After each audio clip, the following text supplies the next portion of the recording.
Guys, এখন বাজে দুপুর 2:30। তো গুড নুন, তোমাদেরকে আমার একটি নতুন ব্লগে সবাইকে স্বাগত। আশা করি তোমরা সবাই ভালো আছো, আমিও ভালো আছি।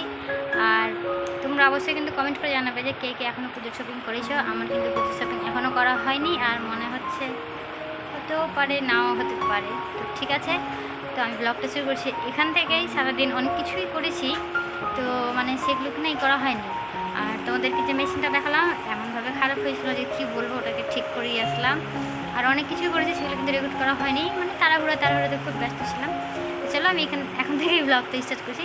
তো প্লিজ তোমরা শেষ পর্যন্ত দেখো, আর ভালো লাগলে প্লিজ তোমরা আমার চ্যানেলটাকে সাবস্ক্রাইব করে পাশে। তো সকাল থেকে ব্যস্ত আমি আমার নতুন ঘরের সদস্যটাকে নিয়ে এমন প্যারা করেছিলাম, ভগবান জানে কি যে হয়ে গেছিলো। সারাদিন এটাকে নিয়ে পার হয়ে গেল, আর এতক্ষণে ঠিক হলো, প্রায় 2:30 বেজে গেছে। আর এই জন্যই দেখো পুরো ঘর বাড়ির অবস্থা একেবারে কেরোসিন হয়ে আছে। তার মধ্যে মেয়েটাকে দেখো চটটট বের করে দিল, আরও ছিটি। আর আমার জানো ঘর অপরিষ্কার হয়ে থাকলে, গুছানো না থাকলে খুব খারাপ লাগে। আর একটাই তো ঘর, আর যদি ছিটানো বিটানো থাকে তাহলে আমার আরও মাথা খারাপ হয়ে যায়। তো দেখো এসেই কিন্তু আমি বসে বসে আগে মানে সব তো খেজে খুঁজে গেছিলাম, বালিশ কভার, বিছানার চাদর আর জামা কাপড়, তো এগুলোই গুছাবো। তাহলে আবার টাকা নিচ্ছ নাকি তুমি? তাহলে টাকা নাই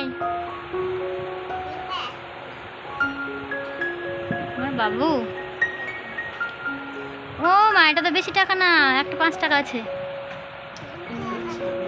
হ্যাঁ 5 টাকা। কোথায় যাচ্ছ বলো?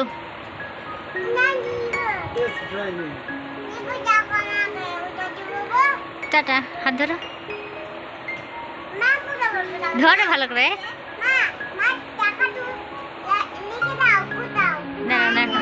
তো তোমরা তো জানোই যে হ্যাঁ আমি সেলাই মেশিন শিখেছি, সেটাও আমার মেশিনও নেওয়া হয়ে গেছে। তো একটু খারাপ হয়ে যাওয়া যে দুজন মিলে ঠিক করে নিলাম। আর সারাদিন কিন্তু এটাতেই চলে যায়, তারপর কিন্তু বর যাবে লাইসেন্সের জন্য। এখানে দেখো পাখি আমাকে জড়িয়ে ধরে আদর করছিল, আর ওর যখন মুড হয় এইভাবেই কিন্তু আমাকে জড়িয়ে ধরে আদর করে। আর আমি আমার ঘরের কাজগুলো করছিলাম।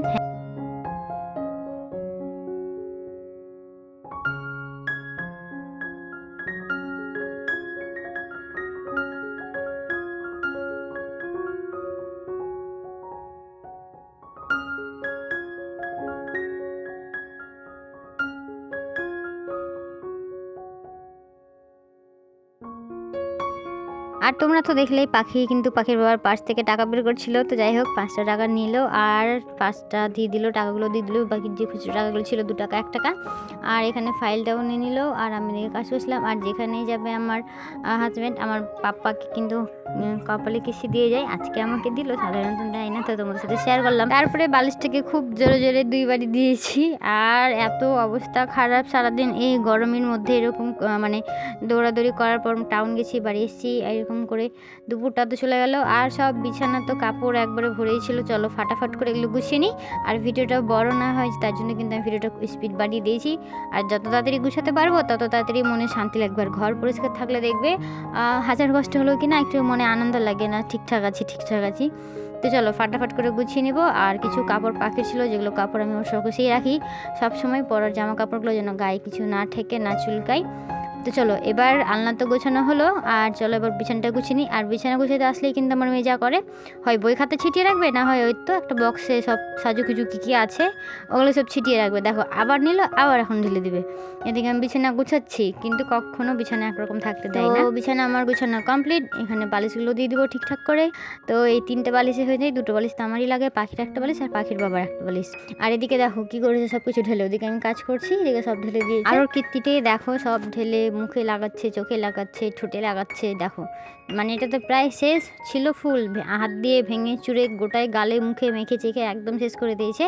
আর এই পাখাটা দেখছো আমার ঠাকুরদার হাতে তৈরি। আমার ঠাকুরদা খুব সুন্দর সুন্দর পাখা আর অনেক কিছুই বানাতে পারে।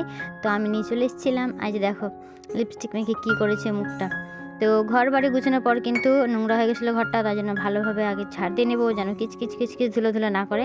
আর আমাদের ঘরগুলো কিন্তু বালু বালু হয়ে থাকে, যে দেওয়ালগুলো দেখতে পাচ্ছ, সেই জন্যই। তো চলো ধুলো বালুগুলো তুলে ফেলে দিই। আর এবার দেখি পাখির মুখের অবস্থাটা কী হয়।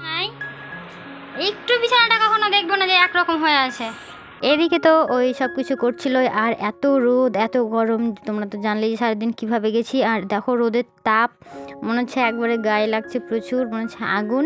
তো আমি না ওদের ফ্রিজে জল দিয়েছিলাম, যেন ঠান্ডা ঠান্ডা একটু জলটা খেতে পাই, সব কাজ হতে হতে জলটা ঠান্ডা হয়ে যাবে। তো আমি এখন জলটাই নিতে চলে এসেছি। আর ওদের এই একটা ফ্রিজ আছে, তো জলটা আমি এখন নিয়ে যে ঘরে বসে শান্তি করে খাবো। তো এদিকে দেখছি যে সূর্য আর সূর্যর মা শুয়ে আছে একটু, তো আমি ওদেরকে একটু হলেও ক্যাপচার করে নিলাম। তাহলে এবার চলো ঘরে। চোখ মুখ ঢুকে দিলে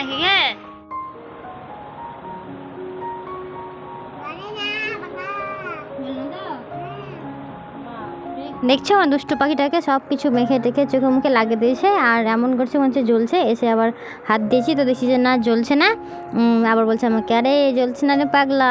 তো দেখো আমার এত গরম লেগেছিল, কাজকর্ম করে আরও গরম লাগছিল যে আমি প্রায় এই গ্লাসটার এই মগটা 3 মগ জল খেয়েছি। ওই ধরো যে হাফ লিটারের থেকে অনেকটাই বেশি একটানে খেয়েছি। এখানে আমার মেয়েটাও খেয়েছিল প্রায় হাফ গ্লাস জল। মানে এমন গরম লাগছিল যে তোমাদেরকে কি বলবো, আর মনে হচ্ছিল যে ফ্যানের তলা থেকে উঠে না যায় আর জল খেয়েই যাই। তো অনেকক্ষণ বসছিলাম আমি আর আমার মেয়ে বসে বসে রেস্ট করছিলাম। হ্যাঁ, যদি আমার মেয়েটাকে নিয়ে যায়নি তো ও চেষ্টা করে যে সবসময় ফ্যানের তলে থাকে।